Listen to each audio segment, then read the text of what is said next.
ওয়াটারবোরো point ঘুরে আসতেই শান্তাকে চোখে পড়ল ভিকির। এখনো কমপক্ষে 60 মাইল দূরে, তবু চিনতে ভুল হলো না ওর। ছিপছিপে দেহ, পরনে নীল পোশাক, ক্লাবের নির্জন ডকে দাঁড়িয়ে রয়েছে একা। বন্দরের জমাট বেঁধে থাকা সেইল বোটগুলোর জন্য ভিকিকে এখনো দেখেনি শান্তা। ব্লেসিং অফ ফ্লিটের প্রতি সম্মান দেখিয়ে বোটগুলোর ডেকে বসানো রঙিন খুঁটিতে রামধনু রঙের লম্বা সরু পতাকা উঠছে। এককালের কিছু রণতরী, যেগুলোকে এখন ফিশিং বোট হিসেবে ব্যবহার করা হচ্ছে, অতি পুরনো সেই বোটগুলোরও জাল, মাস্তুল, রেডার ডোম ও মস্ত উইঞ্চ ড্রামের ভিড়ের মধ্যে থেকে বেমানানভাবে উঁকি দিয়ে আছে উজ্জ্বল রঙের পতাকার খুঁটি। মাথায় উঠছে পতাকা। শেষ বড় বোটটা পেরিয়ে এলো ভিকি। ডকটা এখন 100 ফুট দূরে। নোঙর করে রাখা ক্লাবের বোটগুলোর ফাঁক দিয়ে সাবধানে এগোলো। হাত নাড়ল শান্তার উদ্দেশ্যে। এতক্ষণে দেখতে পেল মেয়েটা। হাসি ফুটল ওর মুখে। একটা হাত ওপরে তুলল। ফ্লোটিং ডকের কাছে পৌঁছে গেল ভিকি। বোট বাঁধার জায়গা খুঁজছে। একটা শূন্য স্লিপ খুঁজে পেয়ে হাতে ঢুকিয়ে দিল বোট। ইঞ্জিন বন্ধ করল। বোটের দড়িটা ছুঁড়ে দিল শান্তার দিকে। হ্যালো! ভিকিকে চওড়া হাসি উপহার দিল শান্তা। হাই! জবাব দিল ভিকি। জানে ওর ঠোঁট নড়ানো দেখেই শান্তা বুঝে যাবে ও কি বলেছে। পিছন ফিরে ইঞ্জিনটা পানি থেকে তুলে ফেলল ভিকি। ওই অবস্থায় রেখেই লক করল, যাতে নেমে না যায়। গত কয়েকদিন আবহাওয়া খারাপ ছিল যখন, বাবার সঙ্গে শহরে এসে শান্তাদের বাড়ি খুঁজে বের করেছিল ভিকি। বন্ধুত্ব হতে দেরি হয়নি। কানে শোনে না শান্তা, তাই বোবা মানুষদের সঙ্গে কথা বলার মতো ওর সঙ্গে ইশারায় কথা বলতে হয়। জটিল কোনো কথা হলে ইশারায় যেটা বুঝতে পারে না ভিকি, কাগজ কলম বাড়িয়ে দেয়, লিখে বোঝাতে হয়। যারা ওর সঙ্গে কথা বলতে চায় তাদের সুবিধের জন্য নিজের গলায় চেন দিয়ে একটা বল পয়েন্ট কলম ঝুলিয়ে রাখে শান্তা, পকেটে নোটবুক। শান্তা জানিয়েছে ভিকিকে, জন্ম থেকে বধির ছিল না ও। কয়েক বছর আগে প্রচন্ড টাইফয়েড জ্বর ওর কান নষ্ট করে দিয়েছে। এতটাই নষ্ট, হিয়ারিং এইড কানে লাগিয়েও শোনে না। ক্যামেরাটা তুলে নিয়ে ডকে লাফিয়ে নামলো ভিকি। ইশারায় জিজ্ঞেস করলো, কোন দিকে যেতে হবে? ভিকির হাত ধরে তাকে পৌরসভা বিল্ডিং এর দিকে টেনে নিয়ে চলল শান্তা। ওয়াটারবোরো শহরে জন্মেছে ও, তাই ভিকির চেয়ে অনেক বেশি চেনে শহরটা। ভিকি জন্মেছে নিউ ইয়র্কে। ওর বাবা তখন চাকরি করতো সেখানে। মা মারা যাওয়ার পর ওর বাবা চাকরি ছেড়ে দিয়ে চলে এসেছে ফুপুর কাছে। শুরু করেছে মাছের ব্যবসা। শান্তার পা খালি, জুতো স্যান্ডেল কিছু পড়েনি। কোনো সময়ই পড়তে দেখে না ভিকি। খালি পায়েই নুড়ি পাথর কিংবা খোয়ার ওপর দিয়ে হেঁটে যায় নির্বিকার চিত্তে, ব্যথা পায় না। ভিকি জানতে চেয়েছিল পড়ে না কেন। শান্তা জবাব দিয়েছে, খালি পায়ে থাকতেই ওর ভালো লাগে। বিচ স্ট্রিটের গোড়ায় বোট স্টোরেজ ইয়ার্ডে জমায়েত হতে আরম্ভ করেছে হাই স্কুল ব্যান্ড। বিচিত্র পোশাক পরা ড্রাম বাদক ও অন্যান্য বাদ্যযন্ত্র বাজিয়ে যুক্তরাষ্ট্রের জাতীয় সঙ্গীতের সুর প্র্যাকটিস করছে ওরা। একটা মেয়ের কাঁধে লম্বা একটা বাদ্যযন্ত্র তুলে দিচ্ছে দুটো ছেলে। মাছির অত্যাচার সহ্য করতে না পেরে ধূসর রঙের একটা বুড়ো কুকুর রাস্তার কিনারে ধুলোয় বসে তারও স্বরে চেঁচিয়ে নালিশ জানাচ্ছে, কিন্তু কেউ কান দিচ্ছে না। ব্যান্ড দলের পেছনে একে একে হাজির হচ্ছে ম্যাসন, এলক ও রোটারিয়ানরা। রং ঝলমলে পর্তুগিজ পোশাক পরা হোলি গোস্ট সোসাইটির সদস্যরাও হাজির হতে শুরু করেছে। সিগারেটে শেষ টান দিয়ে ফেলে দিচ্ছে তাদের কেউ কেউ, হাত মেলাচ্ছে পরস্পরের সঙ্গে। বড় বড় বোতলে ভরা মদ ভাগাভাগি করে পান করছে। রাস্তায় যানবাহন চলাচল বন্ধ করে দেওয়া হয়েছে। শত শত লোক গায়ে গায়ে লেগে সেই পথ ধরে এগিয়ে চলেছে সেটলার্স স্কয়ারের গির্জার দিকে। গির্জা থেকে বিশপ বেরিয়ে এসে মিছিলকে নেতৃত্ব দিয়ে নিয়ে যাবেন শহরের ভিতর দিয়ে ডকের কাছে। সেখানেই হবে ব্লেসিং উৎসবের মূল অনুষ্ঠান। ভিকিকে নিয়ে মিছিলের পাশ কেটে বেরিয়ে এলো শান্তা। স্কয়ার পেরিয়ে ওক স্ট্রিটে পৌঁছলো। এখানে এত ভিড়, সাইডওয়াকও ভরে গেছে। ছোট ছেলেমেয়েরা গাড়ির হুডে বসে আছে, গাছে চড়েছে টিন এজাররা। দাঁড়িয়ে গেল ভিকি।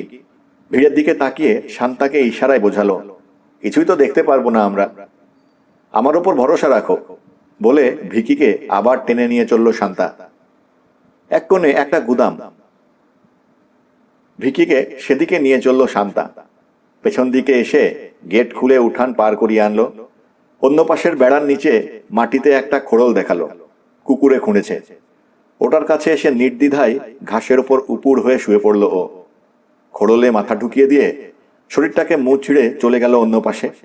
ভিকি অনুসরণ করলো ওকে, উঠে দাঁড়ালো।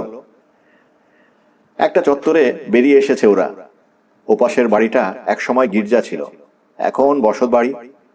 বাড়ির ছাদ ফুঁড়ে বেরিয়ে যাওয়া টাওয়ারটা কখনো ছিল ঘন্টাঘর, কখনো বা ক্লক টাওয়ার। দুপদাপ পা ফেলে সিঁড়ি বেয়ে বাড়ির সামনের বারান্দায় উঠে বিশাল একটা দরজার পাশে গিয়ে দাঁড়ালো শান্তা। ভিকিকে কাছে আসতে ইশারা করলো। হাঁটু গেড়ে বসে দুই হাতের আঙুলে আঙুল ঢুকিয়ে দিল। এরকম করে ধাপ তৈরি করো যাতে আমি উঠে দাঁড়াতে পারি।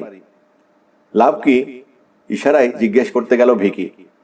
বাধা দিয়ে শান্তা বলল, আমার ভার রাখতে পারবে না? ভিকি মাথা ঝাঁকালো। তাহলে যা বলছি করো।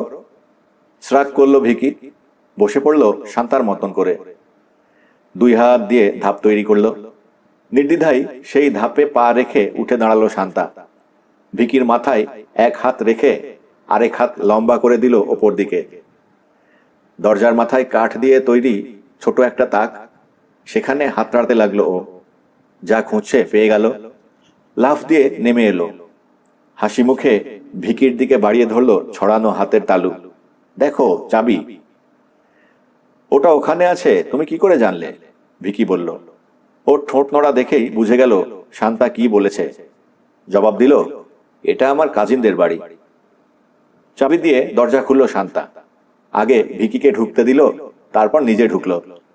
ভেতর থেকে দরজাটা আবার লাগিয়ে তালায় চাবি দিয়ে দিল। ভিকিকে নিয়ে এগোলো বাঁ দিকে। একটা দরজা দিয়ে বেরিয়েই টাওয়ারে ওঠার ঘোরানো সিঁড়ি পাওয়া গেল। সিঁড়ি বেয়ে উঠতে লাগলো দুজনে। অনন্তকাল ধরে যেন উঠে চলেছে মনে হচ্ছে ভিকির। অবশেষে সামনে একটা দরজা দেখা গেল। ঠেলা দিয়ে সরু একটা ওয়াকওয়েতে ঢুকলো দুজন। ওয়াও! নিচে তাকিয়ে অবাক হয়ে গেল ভিকি। অনেক ওপরে রয়েছে ওরা। পৌরসভা বিল্ডিংটা যেন বাস্তব নয়, ছবি। চারপাশে বহু দূর পর্যন্ত পরিষ্কার চোখে পড়ছে।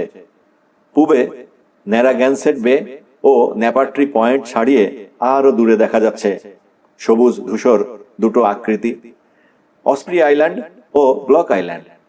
দক্ষিণে সেইলবোট ও সমুদ্রগামী বড় বড় ফ্রেইটার জাহাজগুলো যেন নিচু দ্বীপটার মন্টাউক পয়েন্টের পটভূমিতে ফ্রেমে আটকানো ছবি। পশ্চিমে মিস্টিক ও স্টনিংটন শহরকে লাগছে আবছা ছায়ার মতো। উত্তরে রোড আইল্যান্ডের দিকে যাওয়া মহাসড়কটা যেন এঁকে বেঁকে পড়ে থাকা একটা ফিতে। কি দারুণ, তাই না? জিজ্ঞেস করলো শান্তা। ভিকি মাথা ঝাঁকালো, ক্যামেরাটা তুলে ধরলো। ছবি নেয়ার মতো দৃশ্যের অভাব নেই। কোনটা বাদ দিয়ে কোনটা তুলবে সিদ্ধান্ত নেওয়াই কঠিন। বহু নিচে শোনা যাচ্ছে ব্যান্ড দলের সমবেত কণ্ঠ, the stars and stripes for ever. সেই সঙ্গে জনতার চিৎকার। লেন্স জুম করে বিশপ, ড্রামবাদক আর ব্যান্ড দলের ছবি নিল ভিকি। শটাশট শাটার টিপে ফিল্মের গায়ে অনড় করে দিল হোলি ঘোস্ট, এল্ক ও রোটারিয়ানদের। হঠাৎই যেন কুচকাওয়াজ করতে থাকা দলটা তাদের পাশে চলে এলো, পয়েন্টের দিকে এগোচ্ছে। ভিকির হাত ধরে টান দিল শান্তা। সিঁড়ি বেয়ে টাওয়ার থেকে নিচে নেমে এলো দুজনে। দরজার অন্য পাশে এসে পাল্লা লাগিয়ে ভিকির হাতে চড়ে চাবিটা তাকে রেখে দিল শান্তা। ভিকিকে পথ দেখিয়ে কানাগলির এক গোলক ধাঁধার মধ্যে নিয়ে এলো ও। সেসব রাস্তা ধরে প্রায় ছুটে চলল। পয়েন্টের কাছাকাছি চলে এসেছে ওরা। বাড়ছে হট্টগোলের শব্দ। বাতাস আঁকড়ে ভেসে বেড়াচ্ছে ভাজা চর্বির সুগন্ধ। একদিকে পেন্সিলের মাথার মতো ক্রমশ শুরু হয়ে গেছে ওয়াটার বড় শহর। ফিশার আইল্যান্ড সাউন্ডের দিকে মুখ করে থাকা খোয়া বিছানো একটা পার্কিং লট আছে ওখানে। সাধারণ সময়ে দিনের বেলা বেড়াতে আসা মানুষদের ভিড় থাকে জায়গাটায়। রাতে আসে টিনেজাররা। ব্লেসিং এর দিনে পিকআপ ট্রাক, মিনি ভ্যান আর ওয়াগনে ভরে গেছে। ওগুলোতে পসরা সাজিয়ে বসেছে ফেরিওয়ালারা। টি শার্ট থেকে শুরু করে মগ, বোতাম, পোস্টার, জাহাজের পতাকা এবং মাছ মাংসের যত ধরনের খাবার তৈরি করা সম্ভব, ভাজা, সেদ্ধ, ঝলসানো, গ্রিল করা, জমাট বাঁধা, কাঁচা ও জ্যান্ত সব আছে। কাঠিতে গেঁথে কিংবা ঠোঙায় ভরে সরবরাহ করা হচ্ছে সেসব খাবার, সেই সঙ্গে ন্যাপকিনে কিংবা খবরের কাগজে মোড়ানো রুটি। পার্কিং লটের এক পাশে একটা ভাঙা বেড়ার ধারে রোদে শুয়ে ঝিমোচ্ছে যেন শহরের একমাত্র পাবলিক বিচটা। সরু এক চিলতে বালিতে ঢাকা জায়গা, বন্দরের দিকে মুখ করা। দিনটা চমৎকার। তাপমাত্রা বেড়ে ইতিমধ্যেই বেশ গরম হয়ে উঠেছে আবহাওয়া। প্রায় নির্জন ছোট্ট সৈকতে বসে আছে নীল রঙের গার্লস সোয়েট শার্ট পরা একটা মেয়ে। বেবি সিটিং এর কাজ করছে, হাতে পিপল ম্যাগাজিনের একটা কপি। পানির কিনারে ঝিনুক কুড়াচ্ছে 2 বছরের একটা বাচ্চা। অন্য পাশে বেশ কিছুটা দূরে বন্দরে পানির মাঝখানে নোঙর করা হয়েছে অসংখ্য সেইলবোট। সেগুলো থেকে টাউন ডকে লঞ্চ যাতায়াত করছে যাত্রী নিয়ে। বোটের পাশ কাটানোর সময় প্রোপেলারের ঢেউয়ে বিচিত্র ভঙ্গিতে ওঠানামা করে যেন মাথা দুলিয়ে হ্যাঁ হ্যাঁ করছে বেঁধে রাখা সেইলবোটগুলো। প্যারেড আসার অপেক্ষায় রয়েছে জনতা। ভিড়ের মধ্যে দিয়ে শান্তার পেছন পেছন এগিয়ে চলল ভিকি। লোকের হই চই, হাঁক ডাক। সরগরম হয়ে আছে ফেরিওয়ালাদের বাজার। ফোল্ডিং টেবিলে স্তূপ করে রাখা নানা রকম খাবারের সুগন্ধ লোভ জাগাচ্ছে তার, অথচ মাত্র 2 ঘন্টা আগে ভরপেট নাস্তা খেয়েছে। একটা ভ্যানের সামনে দাঁড়িয়ে গেল ও। টাকা বের করতে পকেটে হাত ঢোকালো। ফোলা ফোলা সসেজ ও তেলে ভাজা পিঠে বিক্রি হচ্ছে ওখানে। ওর সামনে মানুষজনের ভিতর দিয়ে পথ করে এগোনোর সময় হঠাৎ করে শান্তার মনে হলো ভিকি আসছে না। ফিরে তাকালো। ভিকির হাসি মুখ নজরে পড়ল। কেমন বোকা বোকা দেখালো হাসিটা। সসেজ স্যান্ডউইচ খেতে খেতে আসছে। 2 কষায় লেগে গেছে লাল রঙের আঠালো সস। একটা প্যাকেট শান্তার দিকে বাড়িয়ে দিল। মাথা নাড়ল শান্তা। ওগুলো তো বিষ। পচা চর্বি দিয়ে মরা গরুর বাসি মাংস ভেজে দিয়েছে। শান্তার নোটবুকে কিছু লিখে দিয়ে হাসি মুখে তাকিয়ে রইল ভিকি। পড়ল শান্তা, ভিকি লিখেছে, কিন্তু সবাই তো খাচ্ছে, কাউকে তো মরতে দেখছি না। অনিশ্চিত ভঙ্গিতে সাঁতরে বেড়াচ্ছে দানবটা, দ্বিধান্বিত, বিরক্ত, ক্ষুধার্ত, অস্থির। শৈবাল ভরা অগভীর ঘোলা পানিতে ভালো দেখতে পাচ্ছে না। মগজে এসে আঘাত হানছে প্রচুর শব্দ আর সংকেত, কিন্তু কোনোটাকেই আশাব্যঞ্জক কিছু মনে হচ্ছে না। কিছু সংকেতকে হুমকি মনে হচ্ছে। যদিও ভয় বলে কিছু নেই ওটার, তবু এ ধরনের সংকেতকে মগজে ধরে রাখার জন্য প্রোগ্রামিং করে দেওয়া হয়েছে ওটাকে, যাতে ভবিষ্যতে প্রয়োজন পড়লে এগুলোকে প্রতিরোধ করতে পারে, এগুলো থেকে আত্মরক্ষা করতে পারে কিংবা এড়িয়ে চলতে পারে। শরীরের শক্তি প্রায় নিঃশেষিত। গভীর সাগরে মোটাসোটা চর্বিদার সেই নরম প্রাণীটাকে খাওয়ার পর গত কদিন আর কোনো শিকার ধরতে পারেনি। তীরের কাছে খোঁজাখুঁজি করেছে, তীর থেকে বহু দূরে সরে গিয়ে বালিতে ঢাকা সমুদ্রতল ও বড় বড় পাথরের ফাঁক ফোকরেও খুঁজেছে। ওসব জায়গার সমস্ত প্রাণী উধাও হয়ে গেছে দানবটার ভয়ে। ছোট প্রাণীগুলোও আর পানিতে নামছে না। যে ধরনের প্রাণী শেষ খেয়েছে ওটা। ডাঙা থেকে আসা সহজ সেই দুর্বল সাঁতারু প্রাণীগুলোরও দেখা নেই। হঠাৎ টের পেল কাছেই রয়েছে খাবার। মাংসের সুগন্ধে ভারী হয়ে রয়েছে পানি। ধীরে, খুব সাবধানে পায়ের পাতা নেড়ে এগিয়ে চলল ওটা। মাথা তুলল পানির ওপর। খাবারের সুগন্ধ খিদের আগুন উস্কে দিচ্ছে। পাচক রসে ভরে উঠেছে পাকস্থলী। ঘোলাটে পানি থেকে ভেসে উঠে পরিষ্কার দেখতে পাচ্ছে এখন অসংখ্য সেই দুর্বল জীবন্ত প্রাণীগুলো এক জায়গায় জড়ো হয়ে কি যেন করছে। বাতাসে ছড়াচ্ছে লোভনীয় সুগন্ধ। অ্যাড্রিনালিনের উৎপাদন বেড়ে গেল দানবটার দেহের ভেতর। শিরায় শিরায় ছড়িয়ে পড়ে শক্তি তৈরি করতে লাগলো। শিকার ধরার জন্য ছুটতে গিয়েও নিজেকে সংবরণ করলো। সংখ্যায় অনেক বেশি ওরা, নিরাপদ পানির জগৎ থেকে অনেকটা দূরে, অনেকটা দূরে। বুঝতে পারছে ওগুলোকে ধরে খেতে গেলে নিজেকে বাঁচাতে পারবে না। জড়ো হয়ে থাকা প্রাণীগুলো থেকে কিছুটা দূরে একই রকম আরো 2টো প্রাণী চোখে পড়ল তার। একটা বড় আর একটা অনেক ছোট। দানবটার নিরাপদ জগতের কাছাকাছি, পানি ছেড়ে একটু উপরে উঠলেই ধরতে পারে ওগুলোকে। মোড় নিয়ে পয়েন্টে ঢুকলো প্যারেড। পার্কিং লটের সামনে ব্যান্ড বাদকদের কেউ কেউ লাইন ভেঙে সরে গিয়ে জনতার মধ্যে দাঁড়ানো বন্ধুদের হাত থেকে সোডার ক্যান কেড়ে নিচ্ছে, খাবার নিচ্ছে। একজন তো ছোঁ মেরে জ্বলন্ত সিগারেটের মতো নিষিদ্ধ জিনিস নিতেও দ্বিধা করল না। তবে বিষব দেখে ফেলার আগেই 2-3 টান দিয়ে সিগারেটটা মাটিতে ফেলে পা দিয়ে মারিয়ে নিভালো। এক নাগাড়ে ছবি তুলে যাচ্ছে ভিকি।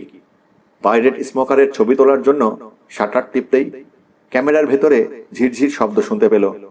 রিওয়াইন্ড হচ্ছে ফিল্ম। চোখের সামনে নিয়ে এসে দেখল 0-তে এসে থেমে গেল নম্বর। বিরক্ত কণ্ঠে বলে উঠল ও, ধুর। কনুয়ের গুঁতো দিয়ে ওর দৃষ্টি আকর্ষণ করলো শান্তা। ভুরু নাচালো। কি হলো?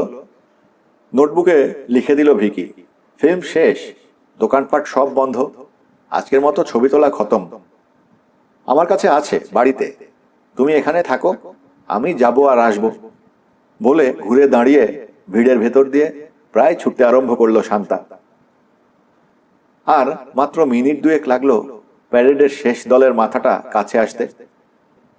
পুরো সারিটা পয়েন্ট ঘুরে এগিয়ে চলল বিচ স্ট্রিট ধরে কমার্শিয়াল ডকের দিকে।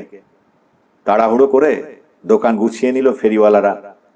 আগুনে পানি ঢালল, আবর্জনা ব্যাগে ভরল। সেসব গাড়িতে ভরে দ্রুত সরে গিয়ে পার্কিং লট খালি করে দিতে লাগলো। পৌরসভার অন্য পাশে গিয়ে আবার দোকান খুলে বসতে হবে। একজন ফেরিওয়ালার কাছ থেকে একটা ক্যান্ডি অ্যাপেল কিনল ভিকি। পাবলিক বিচ ঘেরা ভাঙা বেড়ার পাশ দিয়ে হাঁটার সময় ভেতরে চোখ পড়তে দেখলো তারের জালের গায়ে নাক লাগিয়ে দাঁড়িয়ে আছে একটা 2 বছরের বাচ্চা। হাতে মুখে ময়লা লাগা, বালিতে মাখামাখি। এক নিতম্বের ওপর কোনো মতে আটকে ঝুলে রয়েছে ময়লা লাগা ডায়াপারটা। বাচ্চাটার পেছনে বালিতে শুয়ে আছে একটা টিনেজ মেয়ে, ম্যাগাজিন পড়ছে। ছোট ছোট আঙুল দিয়ে বেড়ার জাল আঁকড়ে রেখেছে বাচ্চাটা। চোখ বড় বড় করে ভিকিকে দেখছে। ভিকি এগিয়ে গেল, ঝুঁকে দাঁড়িয়ে হাতের ক্যান্ডিটা বাড়িয়ে দিল বাচ্চাটার দিকে। হাসি মুখে আদরের সুরে বলল, নেবে বাবু, নাও। বাচ্চাটা হাসলো, 2 হাত দিয়ে ক্যান্ডিটা ধরল। জাল ছেড়ে দিয়েছে। আস্ত ক্যান্ডিটা একবারে মুখে পড়ার চেষ্টা করতে গিয়ে টলমল করে উঠল। সামলাতে পারল না, পড়ে গেল। হাত থেকে ছুটে গেল ক্যান্ডিটা। বালিতে এক গড়ান দিয়ে সোজা হয়ে বসেই ক্যান্ডিটা তুলে বালি সহই চাটতে আরম্ভ করলো। খুশিতে অস্থির, ই শব্দ করছে। ভিকি হাসলো, ঘুরে দাঁড়ালো। ফেরিওয়ালাদের শেষ ট্র্যাকটাও পার্কিং লট থেকে বেরিয়ে গেলে সেখানে ঢুকলো হোলি গোস্ট সোসাইটির 2 জন ভলান্টিয়ার। পার্কিং লটের আবর্জনা পরিষ্কার করতে লাগলো। সিগারেটের গোড়া, কাগজের কাপ, খাবারের এঁটো, হাড় কাঁটা, স্যান্ডউইচ ও হটডগের টুকরো। ভাসতে গিয়ে পুড়ে যাওয়া সসেজ, ডিম ও সবজির খোসা, স্কুইড আর অক্টোপাসের সুরের টুকরো, মুরগির কাটা পাখা, নাড়ি ভুঁড়ি, ছাই ইত্যাদিতে ভর্তি হয়ে আছে খোয়া বিছানো জায়গাটা। অলিভ অয়েল, সালাদের উপকরণ ও ভাজা চর্বির মিশ্র গন্ধে বাতাস ভারী। ভলান্টিয়াররা দস্তানা পড়েছে। বেলচা দিয়ে আবর্জনা তুলে প্লাস্টিক বিনে ভরতে লাগলো। মানুষ আসলে শুয়োরের চেয়েও নোংরা, বিড়বিড় করলো একজন। জায়গাটাকে কি বানিয়েছে দেখো, কসাইখানা এর চেয়ে ভালো। লাশ কাটা ঘরের পচা দুর্গন্ধের চেয়েও খারাপ, জবাব দিল আরেকজন। 50 গ্যালনের 3টে বড় বড় পিপে এনে রাখা হয়েছে পার্কিং লটের কিনারে আবর্জনা ভরার জন্য। বিন ভর্তি করে নিয়ে গিয়ে পিপেতে ফেলতে লাগলো ভলান্টিয়াররা। ভরে গেল একটা পিপে, বাকি 2টো ভরতেও সময় লাগলো না।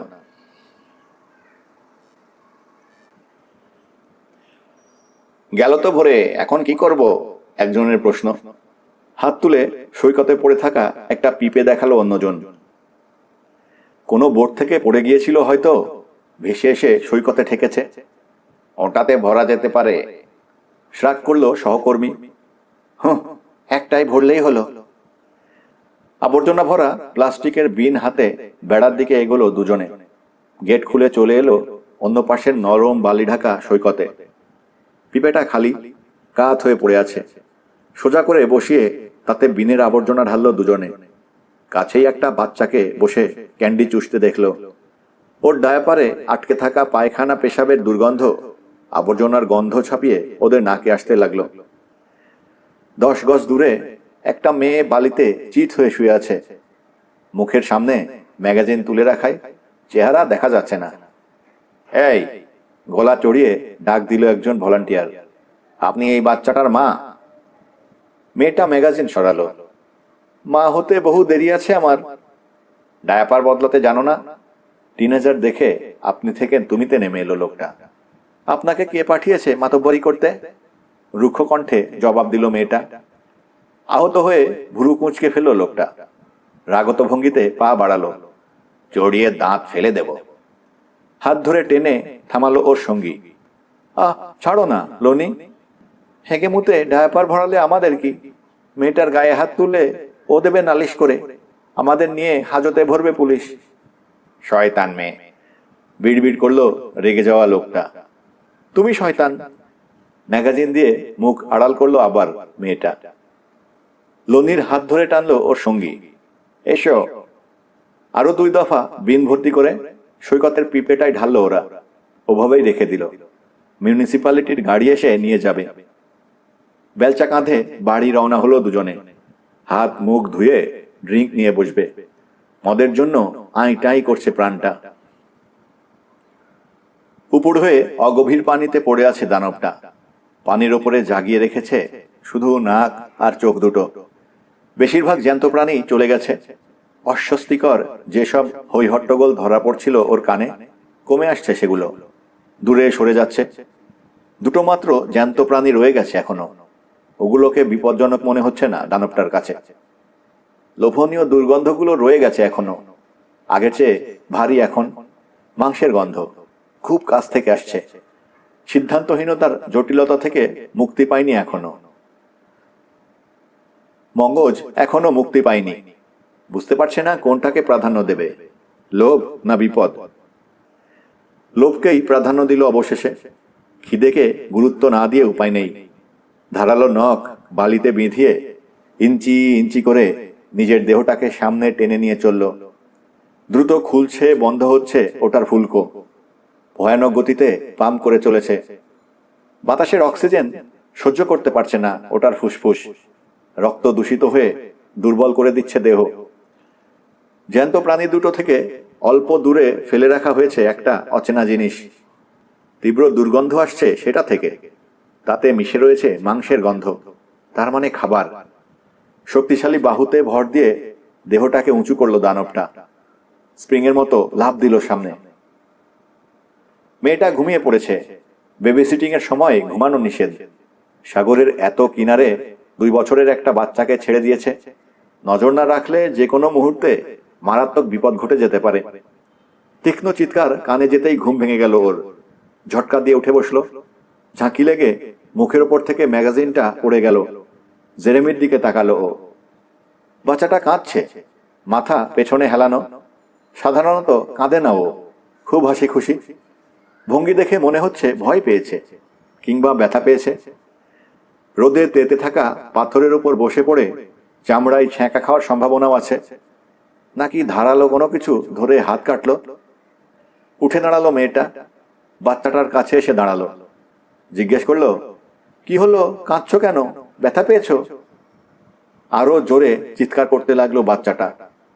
জেরেমি, কি হয়েছে? কোথায় ব্যথা? আবার জিজ্ঞেস করলো মেয়েটা। 2 হাত উঁচু করলো বাচ্চাটা। ওকে কোলে নিতে বলছে। মেয়েটা অবাক হলো। কখনো এরকম করেনি জেরেমি। কোলে নিতে বলে না, বরং কোল থেকে নেমে যেতে অস্থির হয়। ও যেমন দেখতে পারে না জেরেমিকে, জেরেমিও তেমনি দেখতে পারে না ওকে। তবে দুজনেই দুজনকে মেনে নিয়েছে বাধ্য হয়ে। পারবো না। জোরে মাথা নেড়ে মুখ ঝামটা দিল মেয়েটা। হেগে মুতে তো একাকার করেছ, আমার কাপড়ে ঘু লাগিয়ে দেবে নাকি?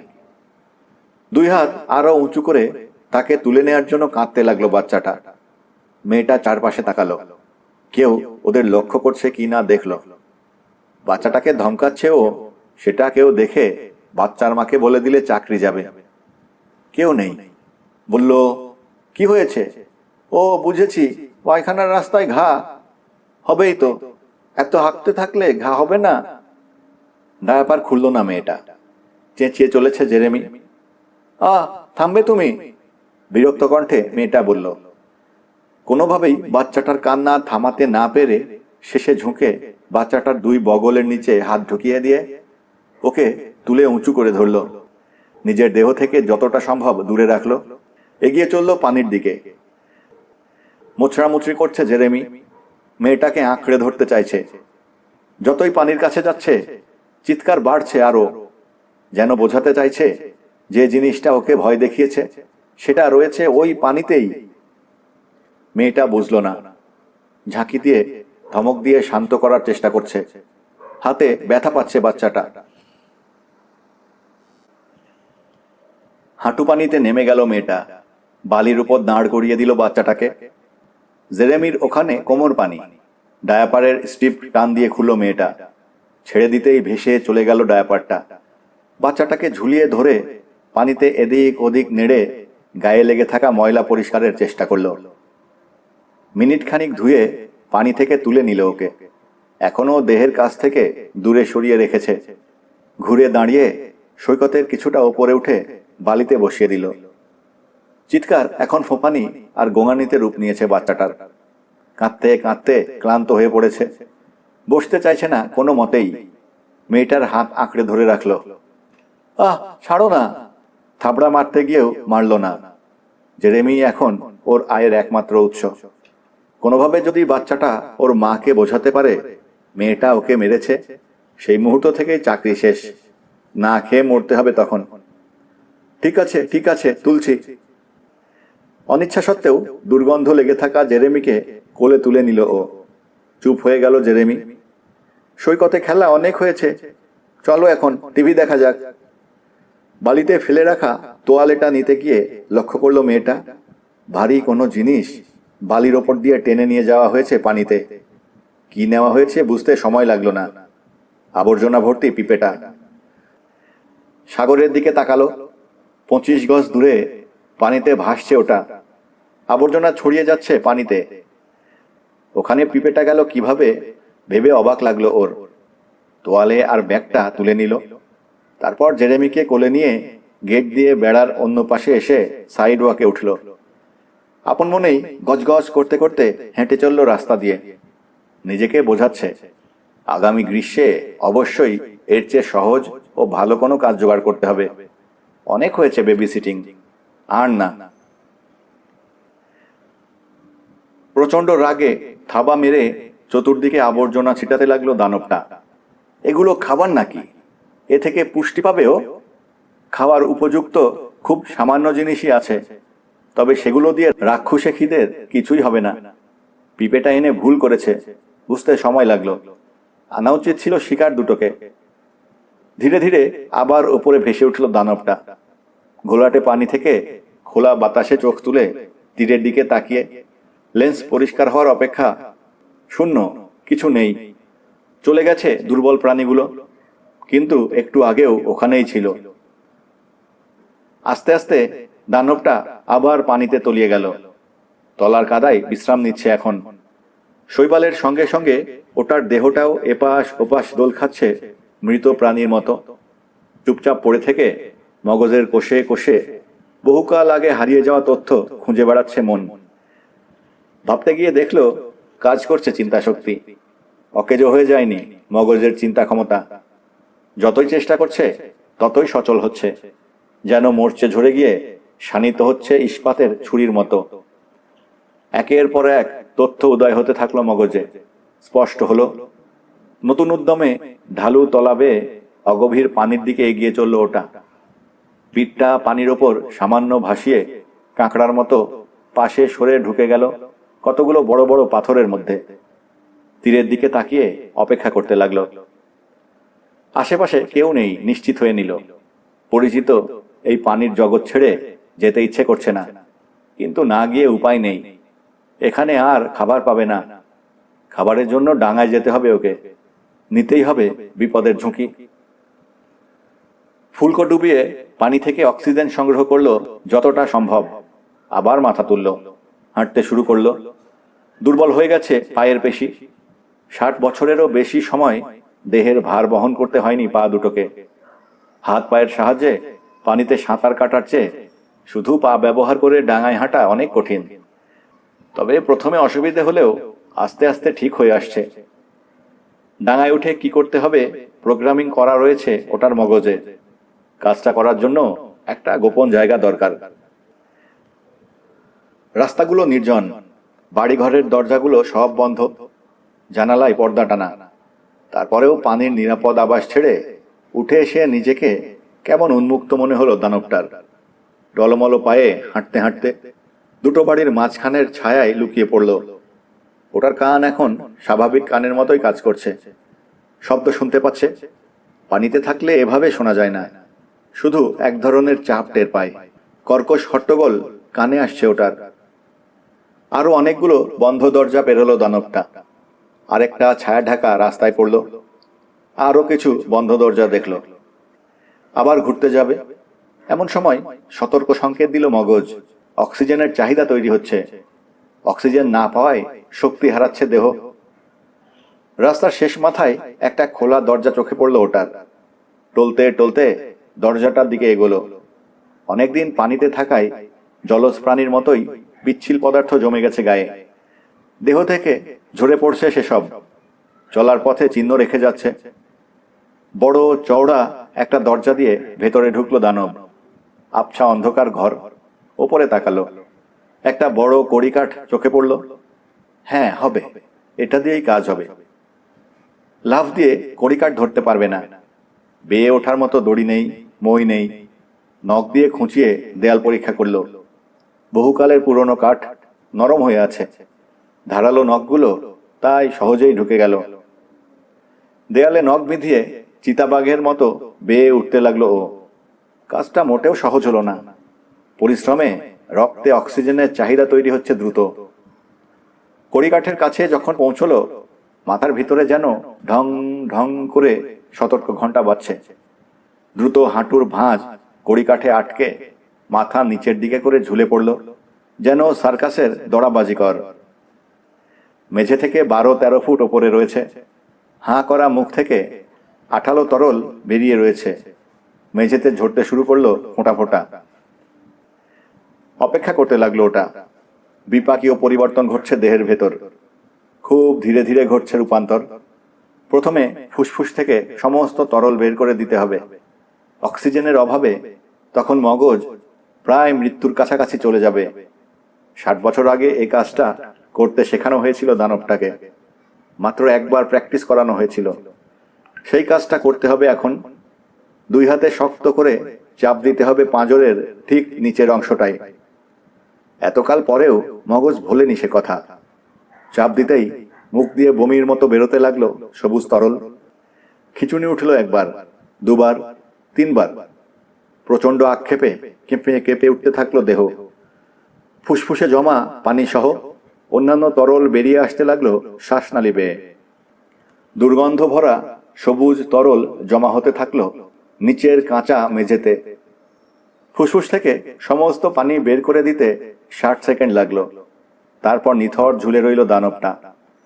চোখ দুটো ডিমের খোসার মতো সাদা।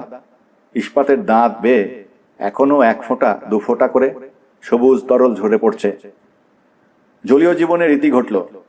ক্লিনিক্যালি মৃত এখন দানবটা। হৃৎপিণ্ড চুপ, শিরায় শিরায় স্থির হয়ে গেছে রক্ত চলাচল। কিন্তু মগজটা এখনো বেঁচে রয়েছে।